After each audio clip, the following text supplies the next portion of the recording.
ದೇವರ ಪರಿಶುದ್ಧ ನಾಮಕ್ಕೆ ಸ್ತೋತ್ರವಾಗಲಿ. ಆತ್ಮೀಯ ವೀಕ್ಷಕರೇ, ನಿಮ್ಮೆಲ್ಲರಿಗೂ ಈ ಕಾರ್ಯಕ್ರಮಕ್ಕೆ ನಾನು ಸ್ವಾಗತ ಬಯಸ್ತೇನೆ. ದೇವರ ವಾಕ್ಯವನ್ನು ಕೇಳಿಸಿಕೊಳ್ಳುವಂಥದ್ದು ಮಹಾಭಾಗ್ಯ. ಇದನ್ನು ದೇವರು ನಮಗೆ ಅನುಗ್ರಹಿಸಿಕೊಟ್ಟಿದ್ದಾರೆ. ಆತನಿಗೆ ಸ್ತೋತ್ರ ಹೇಳೋಣ. ಈ ಹೊತ್ತಿನ ವಾಕ್ಯ ಸಂದೇಶದ ಶೀರ್ಷಿಕೆ ಸುವಾರ್ತೆ. ಸುವಾರ್ತೆ ಕುರಿತಾಗಿ ಕೆಲವು ಪ್ರಾಮುಖ್ಯವಾದ ಅಂಶಗಳನ್ನು ನಿಮ್ಮೊಟ್ಟಿಗೆ ಹಂಚಿಕೊಳ್ಬೇಕು ಅಂತ ಬಯಸ್ತೇನೆ. ಆದ್ದರಿಂದ ದಯವಿಟ್ಟು ಈ ಒಂದು ಸಂದೇಶವನ್ನು ಗಮನವಿಟ್ಟು ಕೇಳಿಸ್ಕೊಳ್ಳಿ. ಯಾಕಂದರೆ ಪ್ರತಿಯೊಂದು ವಿಶ್ವಾಸಿ ಸುವಾರ್ತೆ ಸಾರಬೇಕು ಅಂತ ನಮ್ಮ ಸ್ವಾಮಿ ರಕ್ಷಕನಾಗಿ ಯೇಸು ಸ್ವಾಮಿ ಅಪ್ಪಣೆ ಮಾಡಿದ್ದಾರೆ. ಅದರಿಂದ ಇದರ ಬಗ್ಗೆ ನಾವು ತಿಳ್ಕೊಳ್ಳೋದು ಬಹಳ ಬಹಳ ಪ್ರಾಮುಖ್ಯ.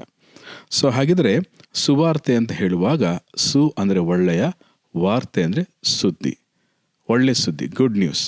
ಏನು ಆ ಗುಡ್ ನ್ಯೂಸ್ ಅಂತ ಹೇಳಬೇಕಾದ್ರೆ ನಾವು ಮೊದಲನೇದಾಗಿ ಆದಿಕಾಂಡಕ್ಕೆ ಹೋಗಬೇಕು.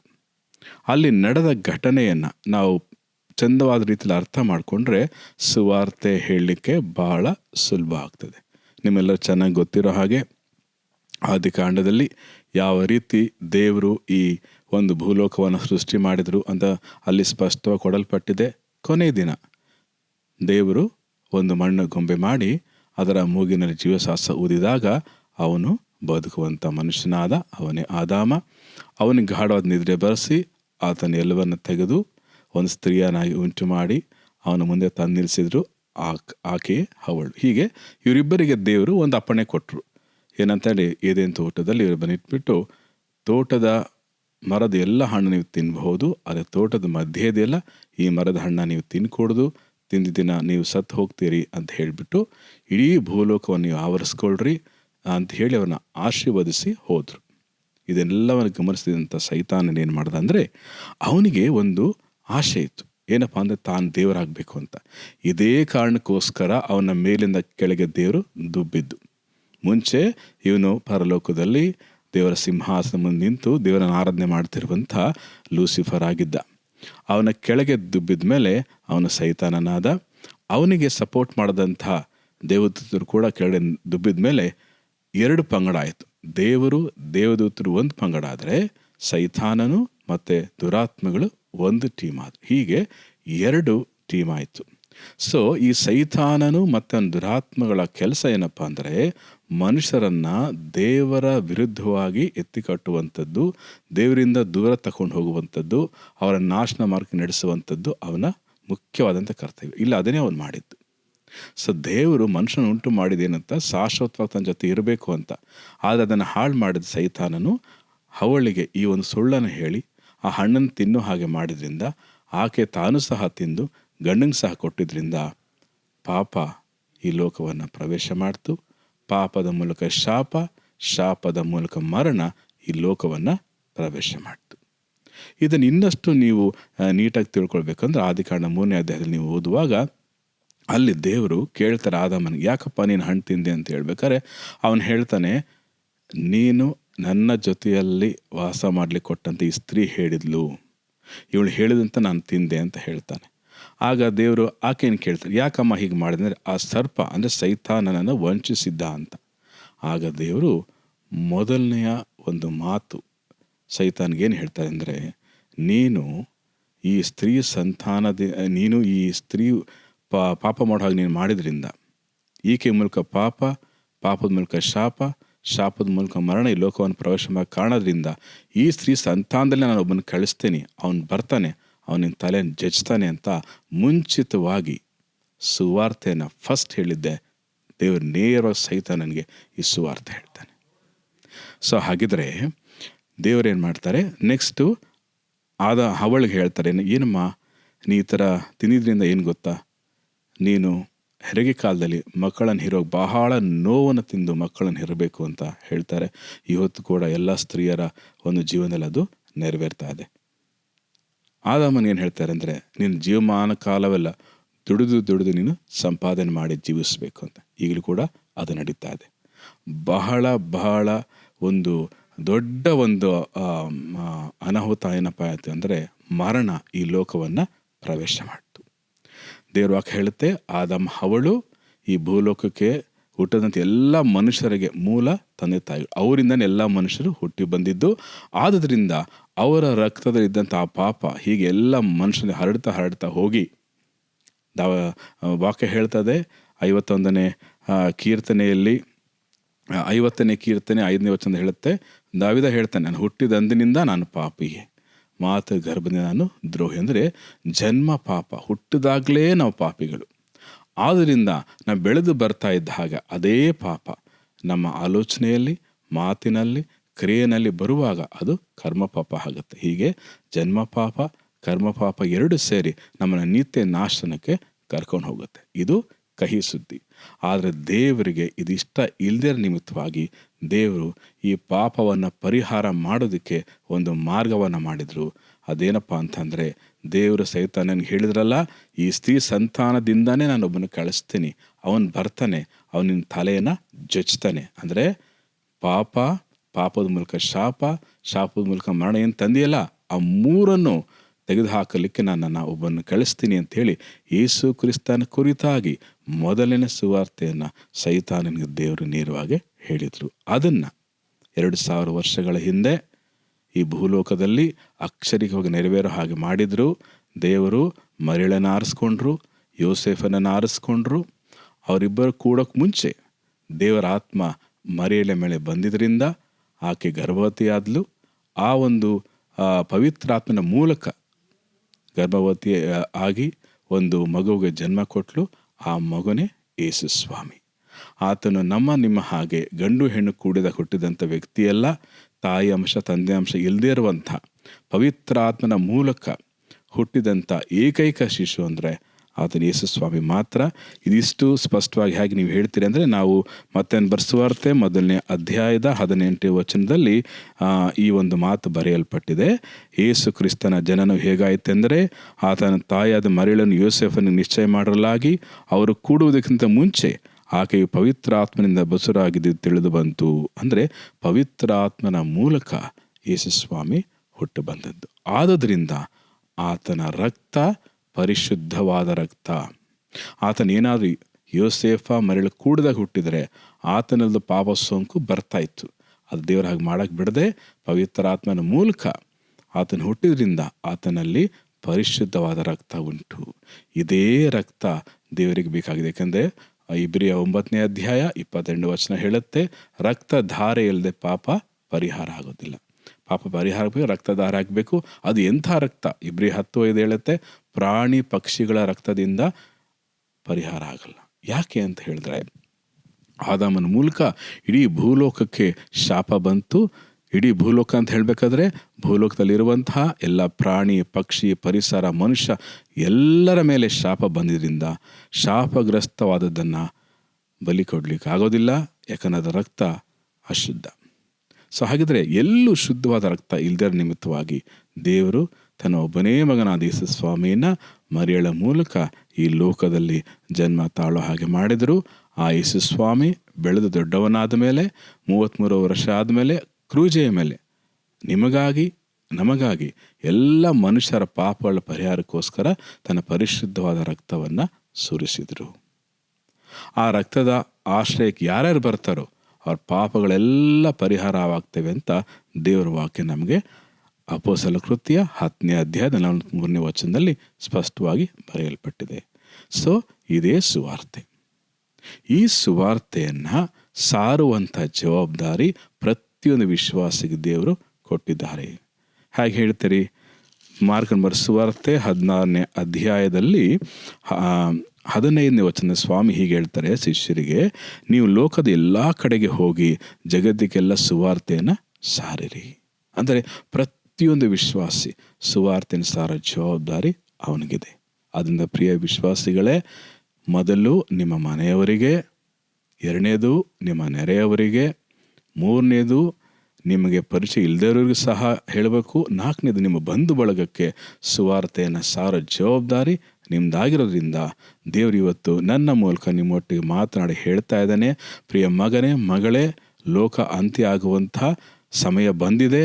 ಈಗ ಕ್ರಿಸ್ತನ ಬರೋಣ ಬಹಳ ಹತ್ತಿರವಾಗಿರೋದ್ರಿಂದ, ಸಮಯ ಸ್ವಲ್ಪನೇ ಇರೋದ್ರಿಂದ ಪ್ರತಿಯೊಂದು ವಿಶ್ವಾಸಿ ಅವನ ಮನಸ್ಸಿನಲ್ಲಿ, ಅವನ ಹೃದಯದಲ್ಲಿ ಒಂದೇನು ಹೇಳ್ಬೇಕಂದ್ರೆ, ಇವತ್ತು ನಾನು ಯಾರಿಗೆ ಸುವಾರ್ತೆ ಹೇಳಬೇಕು ಅನ್ನುವಂಥ ಒಂದು ಸತ್ಯವನ್ನು ಪ್ರತಿ ದಿನ ನೆನಪು ಮಾಡಿಕೊಂಡು ಸಿದ್ಧ ಆಗಬೇಕು. ದೇವರನ್ನ ಕೇಳ್ಕೋಬೇಕು, ದೇವರ ಇವತ್ತು ನಾನು ಯಾರಿಗೆ ಸುವಾರ್ತೆ ಹೇಳಲಿ, ನೀ ನನ್ನ ಮಾರ್ಗ ತೋರಿಸು ಅಂತ ಕೇಳ್ಕೊಳ್ಳುವಾಗ ದೇವರು ನಿರ್ದಿಷ್ಟವಾಗಿ ಸ್ಪಷ್ಟವಾಗಿ ನಮ್ಮನ್ನು ಎಲ್ಲಿ ಆತ್ಮಗಳು ಸಿದ್ಧವಾಗಿದ್ದಾವೋ ಅಲ್ಲಿ ನಮ್ಮನ್ನು ನಡೆಸ್ತಾನೆ. ಅವರಿಗೆ ಈ ಸುವಾರ್ತೆಯನ್ನು ಹೇಳುವಾಗ ದೇವರಾತ್ಮನು ಅವರ ಹೃದಯದಲ್ಲಿ ಕಾರ್ಯ ಮಾಡ್ತಾನೆ. ಹಾಗೆ ಲುದ್ಯಳ ಹೃದಯವನ್ನು ತೆರೆದ್ನು. ನೀವು ಅಪೊಸ್ತಲರ ಬರೆದ ಕೃತ್ಯ 14ನೇ ಅಧ್ಯಾಯ ಓದಬೇಕಾದ್ರೆ ಪೌಲನು ಸುವಾರ್ತೆ ಹೇಳುವಾಗ ದೇವರು ಲುದ್ಯಳ ಹೃದಯವನ್ನು ತೆರೆದನು. ಹಾಗೆ ನೀವು ಸುವಾರ್ತೆ ಹೇಳುವಾಗ ಕೇಳುವಂಥವ್ರ ಹೃದಯವನ್ನು ದೇವರು ತೆರಿತಾನೆ. ಅವರು ಅಂಗೀಕಾರ ಮಾಡ್ತಾರೆ, ರಕ್ಷಣೆ ಹೊಂದ್ತಾರೆ. ಆಗ ಆತ್ಮ ಕ್ರಿಸ್ತನ ರಾಜ್ಯಕ್ಕೆ ಸೇರ್ತದೆ. ಅದಕ್ಕೆ ನಿಮ್ಮನ್ನು ಸಾಧನವನ್ನಾಗಿ ದೇವರು ಬಳಸ್ಕೊಳ್ತಾನೆ. ಹಾಗಾದರೆ ನಾನು ಈ ಸುವಾರ್ತೆ ಸಂಬಂಧಪಟ್ಟಂಥ ವಾಕ್ಯಗಳು ಹೇಳಬೇಕಾದ್ರೆ 4 ಸಾಲಿನ ಸುವಾರ್ತೆ ಅಂತ ನಾನು ಎಲ್ಲ ಕಡೆ ಇದನ್ನು ನಾನು ಟೀಚ್ ಮಾಡಿದೆ. ನಿಮಗೂ ಇದನ್ನು ಹೇಳ್ತೇನೆ. 4 ಸಾಲಿನ ಸುವಾರ್ತೆ ಅಂತ. ಈ 4 ಬೆರಳುಗಳನ್ನು ನೀವು ನೋಡುವಾಗ ಇದನ್ನು ನೆನಪು ಮಾಡ್ಕೊಳ್ಳುವಾಗಲೇ ನಿಮ್ಗೆ ಇದು ಈಸಿಗೆ ಬಹಳ ಹೇಳೋಕ್ಕೆ ಸುಲಭ ಆಗುತ್ತೆ. ಮೊದಲನೇದು ಏನಪ್ಪ ಹೇಳುತ್ತೆ ಅಂದರೆ, ಮಾನವರು ಪಾಪಿ. ಅಂದರೆ ಆದಾಮ ಅವಳು ಹುಟ್ಟಿದ್ರಿಂದ ಎಲ್ಲ ಮಾನವರ ಮೂಲಕ ಹುಟ್ಟಿದ ಪಾಪಿಗಳಾಗಿದ್ದಾರೆ. 2ನೇ ಸಾಲ ಏನು ಹೇಳುತ್ತೆ, ಆ ಪಾಪದ ಸಂಬಳ ಮರಣ. ರೋಮಾಪುರ 6:23 ಹೇಳುತ್ತೆ, ಎಲ್ಲರೂ ಪಾಪ ಮಾಡಿ ದೇವರ ಮಹಿಮೆಯನ್ನು ಹೊಂದದೆ ಹೋಗಿದ್ದಾರೆ. 3:23. 6:23 ಹೇಳುತ್ತೆ, ಪಾಪವು ಕೂಡ ಸಂಬಳ ಮರಣ. ಸೊ ಹಾಗಿದ್ರೆ ಮೊದಲನೇ ಸಾಲ ಹೇಳುತ್ತೆ ಎಲ್ಲ ಮಾನವರು ಪಾಪಿಗಳು. 2ನೇ ಸಾಲ ಹೇಳುತ್ತೆ ಇದರ ಒಂದು ಪರಿಣಾಮ ಏನಪ್ಪ ಅಂದರೆ ಎಲ್ಲರ ಮರಣಕ್ಕೆ ತುತ್ತಾಗಿದ್ದಾರೆ. 3ನೇ ಸಾಲ ಏನು ಹೇಳುತ್ತೆ, ಪಾಪದ ಪರಿಹಾರಕ್ಕೆ ರಕ್ತಧಾರೆ ಆಗಬೇಕು. ಎಂಥ ರಕ್ತ? ಪರಿಶುದ್ಧವಾದ ನಿರ್ದೋಷವಾದ ರಕ್ತ. ಆದರೆ ಭೂಮಂಡಲದಲ್ಲಿ ಯಾರ್ದು ಆ ಥರ ರಕ್ತ ಇಲ್ಲ. ಅದಕ್ಕೋಸ್ಕರ ಈ ಪರಿಶುದ್ಧ ಅಂತ ರಕ್ತ ಬರುವಾಗ 2 ಅಂಶ ಎದ್ದು ಕಾಣುತ್ತೆ. ಯಾಕೆ ಯೇಸುವಿನ ರಕ್ತನೇ ಪರಿಶುದ್ಧವಾದ ರಕ್ತ ಅಂದರೆ, ಆತನೊಬ್ಬನೇ ಕನ್ಯೆಯಲ್ಲಿ, ಕನ್ಯೆ ಅಂತ ಹೇಳುವಾಗ ಪುರುಷರೊಟ್ಟಿಗೆ ದೈಹಿಕ ಸಂಪರ್ಕ ಇಲ್ಲದೇ ಇರುವಂಥ ಶುದ್ಧವಾದ ಸ್ತ್ರೀ. ಆ ಕನ್ನಿಕೆಯಲ್ಲಿ ಪವಿತ್ರಾತ್ಮನ ಮೂಲಕ ಹುಟ್ಟಿದ ನಿಮಿತ್ತವಾಗಿ ಯೇಸುವಿನ ರಕ್ತ ಪರಿಶುದ್ಧವಾದ ರಕ್ತ. ಈ ರಕ್ತದಿಂದಾನೇ ಪಾಪ ಪರಿಹಾರ ಆಗೋದು. ಇಂಥ ನಿರ್ದೋಷವಾದ ಪರಿಶುದ್ಧವಾದ ರಕ್ತ ಭೂಲೋಕದಲ್ಲಿ ಎಲ್ಲೂ ಇಲ್ಲ. ಅದು ಯೇಸುವಿನ ಹತ್ರ ಮಾತ್ರನೇ ಇರೋದು. ಆತನ ರಕ್ತದಲ್ಲಿ ಮಾತ್ರನೇ ಅಂಥ ಶಕ್ತಿ ಇರೋದು. ಆದ್ದರಿಂದ ಈ 3ನೇ ಸಾಲ ಏನು ಹೇಳುತ್ತೆ ಅಂದರೆ, ನಿರ್ದೋಷವಾದ ರಕ್ತ ಬೇಕಲ್ಲ, ಅದು ಯೇಸುವಿನ ರಕ್ತ ಮಾತ್ರ. 4ನೇ ಸಾಲ ಏನು ಹೇಳುತ್ತೆ ಅಂದರೆ, ಈ ಸುವಾರ್ತೆಯನ್ನು ಕೇಳಿಸ್ಕೊಂಡು ಹೃದಯದಿಂದ ನಂಬಿ ಬಾಯಿಂದ ಅರಿಕೆ ಮಾಡಿದ್ರೆ ನಿಮಗೆ ರಕ್ಷಣೆ ಆಗ್ತದೆ. ಮತ್ತೊಂದು ಆವರ್ತಿ ಹೇಳ್ತೀನಿ, ಈ ಸುವಾರ್ತೆಯನ್ನು ಯಾರು ಕೇಳಿಸ್ಕೊಳ್ತಾರೋ, ಅದನ್ನು ನಂಬ್ತಾರೋ, ಅದನ್ನು ಬಾಯಿಂದ ಅರಿಕೆ ಮಾಡ್ತಾರೋ ಅವರು ರಕ್ಷಣೆ ಹೊಂದ್ತಾರೆ. ಯಾವುದರಿಂದ? ಪಾಪದಿಂದ, ಮರಣದಿಂದ, ನಿತ್ಯ ನರಕದಿಂದ. ಮತ್ತೊಂದು ಆವರ್ತಿ ಹೇಳ್ತಾನೆ, ಯಾರ್ಯಾರು ಈ ಸುವಾರ್ತೆಯನ್ನು ಕೇಳಿ ಯೇಸುವಿನ ರಕ್ಷಕಾಂತ ಹೃದಯದಲ್ಲಿ ಅಂಗೀಕಾರ ಮಾಡ್ತಾರೋ ಅವರ ಪಾಪಗಳು ಪರಿಹಾರ ಆಗ್ತದೆ, ಮರಣದಿಂದ ಬಿಡುಗಡೆ ಆಗ್ತದೆ, ಮತ್ತು ನಿತ್ಯ ನರಕದ ಬದಲಾಗಿ ನಿತ್ಯ ಜೀವಕ್ಕೆ ಅಂದರೆ ಪರಲೋಕಕ್ಕೆ ಸೇರ್ತಾರೆ. ಹಾಗಾದರೆ ಯೇಸುವನ್ನು ನಂಬೋದ್ರ ಮೂಲಕ ನಮಗೆ ಪಾಪ ಪರಿಹಾರ ಸಿಗ್ತದೆ, ನಮಗೆ ಮೋಕ್ಷ ಸಿಗ್ತದೆ, ನಾವು ಸ್ವರ್ಗಕ್ಕೆ ಹೋಗ್ತೀವಿ. ಈ 3 ಯೇಸುವಿನಲ್ಲಿ ಮಾತ್ರನೇ ಸಿಗೋದು. ಯೇಸು ಸ್ವಾಮಿ ಹೇಳ್ತಾರೆ ಯೋಹಾನ 14:6 ನಾನೇ ಮಾರ್ಗವು ಸತ್ಯವೂ ಜೀವವೂ ಆಗಿದ್ದೇನೆ, ನನ್ನ ಹೊರತು ಯಾರು ತಂದೆಯ ಬಳಿಗೆ ಬರೋಕ್ಕಾಗೋದಿಲ್ಲ. ನಾನೇ ಮಾರ್ಗ ಅಂತ ಹೇಳುವಾಗ ಅರ್ಥ ಏನಂದರೆ, ದೀರ್ಘ ಹಾಕಿದಲ್ಲಿ ನಾನೇ ಅಂದರೆ ನಾನಲ್ಲದೆ ಬೇರೆ ಯಾವ ಮಾರ್ಗ ಇಲ್ಲ. ಅಂದರೆ ಪರಲೋಕಕ್ಕೆ, ಸ್ವರ್ಗಕ್ಕೆ ನಾನೊಬ್ಬನೇ ಮಾರ್ಗ ಅಂತ ಯೇಸು ಸ್ವಾಮಿ ಹೇಳಿದ್ದಾರೆ. ಆದುದರಿಂದ ಇದನ್ನು ತಿಳಿದು ಇದನ್ನು ಅಂಗೀಕಾರ ಮಾಡಿ ಸತ್ಯದೇವರನ್ನು ಅನುಭವಿಸಿರುವಂಥ ನಾವು ವಿಶ್ವಾಸಿಗಳು ನಮ್ಮ ಜವಾಬ್ದಾರಿ ಪ್ರತಿಯೊಂದು ದಿನ ಈ ಸುವಾರ್ತೆಯನ್ನು ಸಾರಲಿಕ್ಕೆ ನಾವು ಸಿದ್ಧವಾಗಿದ್ದಾಗ, ಪವಿತ್ರಾತ್ಮ ತುಂಬಿಸಲ್ಪಟ್ಟವರಾಗಿ ನಾವು ಸಿದ್ಧವಾಗುವಾಗ ದೇವರು ನಮ್ಮನ್ನು ನೀಟಾಗಿ ಎಲ್ಲಿ ಆತ್ಮಗಳು ಸಿದ್ಧವಾಗಿದ್ದಾವೆ ಅಲ್ಲಿ ನಮ್ಮನ್ನು ಕರ್ಕೊಂಡು ಹೋಗ್ತಾನೆ. ಇದು ಬಹಳ ಬಹಳ ಪ್ರಾಮುಖ್ಯವಾದಂಥ ಒಂದು ಸಂಗತಿ ಪ್ರಿಯರೇ. ಇವತ್ತು ನಾವು ಲೋಕದ ಎಲ್ಲ ಸಂಗತಿಗಳಲ್ಲಿ ನಮ್ಮ ಅವಶ್ಯಕತೆ ಪೂರೈಸಿಕೊಳ್ಳುವುದರಲ್ಲಿ ನಾವು ಮುಳುಗಿ ಹೋಗಿದ್ದೇವೆ. ಎಚ್ಚರ, ಇದೆಲ್ಲ ತಾತ್ಕಾಲಿಕ. ಶಾಶ್ವತ ನಾವು ಇಲ್ಲೆಲ್ಲ ಇರಲಿಕ್ಕಿರೋದು, ನಾವು ಪರಲೋಕಕ್ಕೆ ಹೋಗ್ತೀವಿ. ನಾವು ಪರಲೋಕದ ರಾಜ್ಯದ ನಿವಾಸಿಗಳು, ಅಲ್ಲಿ ನಾವು ಶಾಶ್ವತವಾಗಿರುವಂಥದ್ದು. ಅದಕ್ಕೆ ಹೆಚ್ಚಿನ ಪ್ರಾಮುಖ್ಯತೆ ನಾವು ಕೊಡಬೇಕು. ಆದ್ದರಿಂದ ಈ ಲೋಕದಲ್ಲಿ ಎಷ್ಟು ಕಾಲ ಇರ್ತೇವೋ ಗೊತ್ತಿಲ್ಲ, ಯಾವಾಗ ಮರಣ ಬಂದು ನಮ್ಮನ್ನು ಅಪ್ಪಳಿಸುತ್ತೋ ಗೊತ್ತಿಲ್ಲ. ಬರೋಕ್ಕೆ ಮುಂಚೆ ಸುವಾರ್ತೆಯನ್ನು ನಾವು ನಂಬಿ ಅಂಗೀಕಾರ ಮಾಡಬೇಕು. ಹಾಗೆಯೇ ಇನ್ನು ಅನೇಕರಿಗೆ ನಾವು ಸುವಾರ್ತೆಯನ್ನು ಸಾರಬೇಕು. ಆ ಉದ್ದೇಶದಿಂದಲೇ ಇವತ್ತು ದೇವರು ನನ್ನ ಮೂಲಕ ನಿಮ್ಮನ್ನು ಪ್ರೇರೇಪಿಸಿ ಮಾತಾಡ್ತಾ ಇದ್ದಾರೆ. ಮಗನೇ ಮಗಳೇ, ನಿನ್ನ ಜೀವನದಲ್ಲಿ ಮೊದಲ ಆದ್ಯತೆ ನನಗೆ ಕೊಡು. ಅಂದರೆ ಸುವಾರ್ತೆ ಸಾರುವುದಕ್ಕೆ ನೀನು ಕೊಡುವಾಗ, ಸುವಾರ್ತೆ ಸೇವೆ ದೇವರ ನಾಡಿ ಮಿಡಿತ, ಹೃದಯ ಬಡಿತ, ಅಷ್ಟು ಇಂಪಾರ್ಟೆನ್ಸ್ ಕೊಡ್ತಾರೆ ಅವರು ಸುವಾರ್ತೆ. ಅದರಿಂದ ಆತನ ಮಕ್ಕಳಾದಂಥ ನಾವು ಸಹ, ಕತ್ತಲೆಯಲ್ಲಿ ಅನೇಕರಿದ್ದಾರೆ, ಸೈತಾನನ ಬಂಧನದ ಅನೇಕರಿದ್ದಾರೆ, ಪಾಪವನ್ನು ಕತ್ತಲೆಯಲ್ಲಿ ಕೊಳಿತಾ ಇದ್ದಾರೆ, ನಿತ್ಯ ನಾಶನಕ್ಕೆ ಹೋಗ್ತಾ ಇದ್ದಾರೆ. ಒಂದೊಂದು ಸೆಕೆಂಡ್ಗೂ ಅನೇಕ ಕೋಟ್ಯಾಂತರ ಆತ್ಮಗಳು ನಿತ್ಯ ನರಕಕ್ಕೆ ಹೋಗ್ತಾ ಇದ್ದಾವೆ. ಪ್ರಿಯರೇ, ಇದನ್ನು ತಪ್ಪಿಸುವಂತಹ ಒಂದು ಶಕ್ತಿ, ಅಧಿಕಾರ, ತಿಳುವಳಿಕೆ ದೇವರು ನಮಗೆ ಕೊಟ್ಟಿದ್ದಾನೆ. ಪ್ರತಿಯೊಂದು ವಿಶ್ವಾಸಿ ಈ ಸುವಾರ್ತೆಯನ್ನು ಸಾರುವಾಗ ಆ ವ್ಯಕ್ತಿಯನ್ನು, ನರಕದ ಹೋಗ್ತಿರುವಂಥ ವ್ಯಕ್ತಿಯನ್ನು ಕರ್ಕೊಂಡು ಸ್ವರ್ಗಕ್ಕೆ ಹೋಗ್ಬೋದು. ಆ ಒಂದು ಶ್ರೇಷ್ಠ ಸುವಾರ್ತೆಯನ್ನು ದೇವರು ಇವತ್ತು ನಮಗೆ ಕೊಟ್ಟಿದ್ದಾರೆ. ಈ ವಾಕ್ಯದ ಮೂಲಕ ನೀವು ಕೇಳಿಸ್ಕೊಳ್ತಾ ಇದ್ದೀರಲ್ಲ, ಈ ಸುವಾರ್ತೆನೇ ನಿಜವಾದ ಸುವಾರ್ತೆ.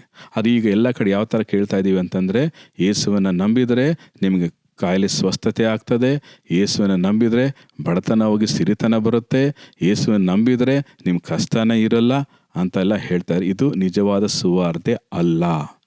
ಸತ್ಯ ಸುವಾರ್ತೆ ಏನು ಗೊತ್ತಾ? ಯೇಸುವನ್ನು ನಂಬಿದರೆ ನಿಮ್ಮ ಆತ್ಮ ರಕ್ಷಣೆ ಹೊಂದದೆ, ಯೇಸುವನ್ನು ನಂಬಿದರೆ ನಿಮ್ಮ ಪಾಪಗಳು ಪರಿಹಾರ ಆಗ್ತವೆ, ಯೇಸುವನ್ನು ನಂಬಿದರೆ ನಿಮಗೆ ನಿತ್ಯ ಜೀವ ಸಿಗ್ತದೆ, ಯೇಸುವನ್ನು ನಂಬಿದರೆ ನೀವು ಪರಲೋಕಕ್ಕೆ, ಸ್ವರ್ಗಕ್ಕೆ ಹೋಗ್ತೀರಿ. ಇದೇ ನಿಜವಾದ ಸುವಾರ್ತೆ. ಹಾಗಂತ ಯೇಸುವನ್ನು ನಂಬಿ ಆತನ ಹತ್ರ ಬಂದರೆ ಕಾಯಿಲೆ ಸ್ವಸ್ಥತೆ ಆಗೋಲ್ಲ ಅಂತಲ್ಲ, ಆಗುತ್ತೆ. ಅದು ಆತನ ಚಿತ್ತಕ್ಕೆ ಬಿಟ್ಟದು. ಅದು ಒಂದಂತೂ ಸ್ಪಷ್ಟ, ಯೇಸುವನ್ನು ನಂಬುವಾಗ ನಿಮ್ಮ ಆತ್ಮ ನಿತ್ಯ ನಾಶನದ ಬದಲಾಗಿ ನಿತ್ಯ ಜೀವಕ್ಕೆ, ಪರಲೋಕಕ್ಕೆ ಸೇರ್ತದೆ. ಇದೇ ನಿಜವಾದ ಸುವಾರ್ತೆ. ಈ ಒಂದು ಕಡೆ ದಿವಸಗಳಲ್ಲಿ ಅನೇಕ ಸುಳ್ಳು ಬೋಧನೆಗಳು, ಅನೇಕ ಸುಳ್ಳು ಸುವಾರ್ತೆಗಳು ಇರೋದರಿಂದ ಪ್ರಿಯ ವೀಕ್ಷಕರೇ, ಪ್ರಿಯ ವಿಶ್ವಾಸಿಗಳೇ, ನಾವು ಎಚ್ಚೆತ್ಕೊಂಡು ಎಚ್ಚರವಾಗಿದ್ದುಕೊಂಡು ನಾವು ಮೋಸ ಹೋಗದೆ, ಬೇರೆಯವ್ರಿಗೂ ಮೋಸ ಹೋಗೋದಕ್ಕೆ ಬಿಡದೆ, ಸತ್ಯವನ್ನು ಇದ್ದಿದ್ದ ಹಾಗೆ ಹೇಳೋ ಜವಾಬ್ದಾರಿ ನಮಗೆ ದೇವರು ಕೊಟ್ಟಿದ್ದಾನೆ. ಆದ್ದರಿಂದ ಪ್ರಿಯ ವೀಕ್ಷಕರೇ, ಈ ಒಂದು ಸುವಾರ್ತೆ ಕುರಿತಾಗಿ ಇನ್ನೊಂದು ಆವರ್ತಿ ನಾನು ನಿಮ್ಮ ಒಟ್ಟಿಗೆ ಇದನ್ನು ಹೇಳಲಿಕ್ಕೆ ಇಷ್ಟಪಡ್ತೇನೆ. 4 ಲೈನ್ ಅಂತ ನೀವು ಇಟ್ಕೊಳ್ಳಿ, ಭಾಳ ಸುಲಭವಾಗಿ ನೀವು ಅರ್ಥ ಮಾಡ್ಕೊಳ್ಬೋದು. ಮೊದಲನೇ ಸಾಲು ಹೇಳುತ್ತೆ, ಮಾನವರೆಲ್ಲರೂ ಪಾಪ ಮಾಡಿದ್ದಾರೆ. ಆದಮ ಹವಳ ಮೂಲಕ ಹುಟ್ಟಿದ ಎಲ್ಲ ಮನುಷ್ಯರು ಪಾಪ ಮಾಡಿದ್ದಾರೆ. 2ನೇ ಸಾಲು ಹೇಳ್ತದೆ, ಈ ಪಾಪದ ನಿಮಿತ್ತವಾಗಿ ಎಲ್ಲ ಮರಣಕ್ಕೆ ತುತ್ತಾಗಿದ್ದಾರೆ. 3ನೇ ಸಾಲು ಹೇಳುತ್ತೆ, ಈ ಪಾಪ ಪರಿಹಾರ ಆಗಬೇಕಾದರೆ ನಿರ್ದೋಷವಾದ ಪರಿಶುದ್ಧವಾದ ರಕ್ತ ಬೇಕು. ಆ ರಕ್ತ ಯೇಸುವಿನ ರಕ್ತ ಮಾತ್ರ. ಯಾಕೆ ಅಂದರೆ ಆತನೊಬ್ಬನೇ ಕನ್ಯೆಯಲ್ಲಿ ಪರಿಶುದ್ಧಾತ್ಮನ ಮೂಲಕ ಹುಟ್ಟಿದ್ರಿಂದ ಆತನ ರಕ್ತ ಮಾತ್ರನೇ ಪರಿಶುದ್ಧವಾದ ರಕ್ತ. ಅದರಿಂದ ಮಾತ್ರನೇ ಪಾಪ ಪರಿಹಾರ ಆಗೋದು. ಆದ್ದರಿಂದ ಪ್ರಿಯ ವೀಕ್ಷಕರೇ, 4ನೇ ಸಾಲು ಹೇಳುತ್ತೆ, ಈ ಒಂದು ಸುವಾರ್ತೆಯನ್ನು ಕೇಳಿಸ್ಕೊಂಡು ನಂಬಿ ಬಾಯಿಂದ ಅರಿಕೆ ಮಾಡಿದ್ರೆ ಆ ವ್ಯಕ್ತಿ ರಕ್ಷಣೆ ಹೊಂದ್ತಾನೆ, ಪಾಪದಿಂದ ಬಿಡುಗಡೆ ಆಗ್ತದೆ, ಮರಣದಿಂದ ಬಿಡುಗಡೆ ಆಗ್ತದೆ, ನಿತ್ಯ ನರಕಕ್ಕೆ ಹೋಗೋದ್ರಿಂದ ಬಿಡುಗಡೆ ಆಗ್ತದೆ. ಅದರ ಬದಲಾಗಿ ಪಾಪದ ಪರಿಹಾರ ಆಗಿ ನೀತಿವಂತನಾಗ್ತಾನೆ, ನಿತ್ಯ ಮರಣದ ಬದಲಾಗಿ ನಿತ್ಯ ಜೀವ ಸಿಗ್ತದೆ, ನಿತ್ಯ ನರಕಕ್ಕೆ ಹೋಗೋ ಬದಲು ಪರಲೋಕಕ್ಕೆ ಹೋಗ್ತಾರೆ. ಈ 3 ಆಶೀರ್ವಾದ ಯೇಸುವನ್ನು ನಂಬಿದ ಪ್ರತಿಯೊಂದು ವಿಶ್ವಾಸ ವ್ಯಕ್ತಿಗೆ ಸಿಗ್ತದೆ. ಆದ್ದರಿಂದ ಈ ಒಂದು ಸುವಾರ್ತೆಯನ್ನು ಅನೇಕರಿಗೆ ಸಾರೋಣ, ಅನೇಕರನ್ನು ಕ್ರಿಸ್ತನ ಕಡೆ ತರೋಣ. ನೀವು ಸ್ವಂತ ಜ್ಞಾನದಿಂದ ಸಾರಬೇಡ್ರಿ. ಇದನ್ನು ಯೇಸುವಿನ ನಾಮದಲ್ಲಿ, ಪವಿತ್ರಾತ್ಮನ ಬಲದಲ್ಲಿ ಈ ಸುವಾರ್ತೆಯನ್ನು ಸಾರುವಾಗ ಅನೇಕ ಆತ್ಮಗಳನ್ನು ಕ್ರಿಸ್ತನ ಕಡೆ ತರಲಿಕ್ಕೆ ಸಾಧ್ಯವಾಗ್ತದೆ. ಹಾಗಾಗುವಂತೆ ದೇವರಾತ್ಮನು ನಿಮ್ಮೆಲ್ಲರಿಗೂ ಸಹಾಯ ಮಾಡಲಿ. ಆಮೇನ್.